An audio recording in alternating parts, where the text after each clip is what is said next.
തെളിഞ്ഞു കേൾക്കാലാഞ്ചനം ലഘുത്വമല്ലോ ഭൂപവീരരായവക്കതെങ്കിലും ഭവാൻ ബന്ധുവായി വരണമെന്നോരാഗ്രഹം ഭാവിക്കയാലെ ബന്ധുരാങ്കി സത്യയെ നമുക്കു നൽകണം.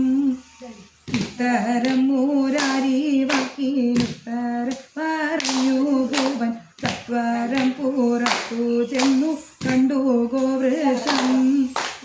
ആഴിവന്നനായ കൃഷ്ണൻ 7 രൂപമായി നടന്നു 7 കാളെയും പീഡിച്ചു കെട്ടിനാക്ഷണായി. എത്രയും തെളിഞ്ഞു ഭൂവനപ്പോൾ കൊടുത്തു തൻ്റെ പുത്രിയെ വിവാഹവും കഴിച്ചു മാധവൻ. സ്ത്രീധനങ്ങളായ ആനതേർഭൂതിരകൾ സ്ത്രീകളെയുമത്രയല്ല ഈ സൈന്യവും. കോസലാധീശൻ കൊടുത്തതൊക്കെയും പരിഗ്രഹിച്ചു വാസുദേവനാശു ചെന്നു തെരിലേറിനാൻ. സത്യ തൻ്റെ കൈപിടിച്ചു തെരിലെത്തിനാൻ.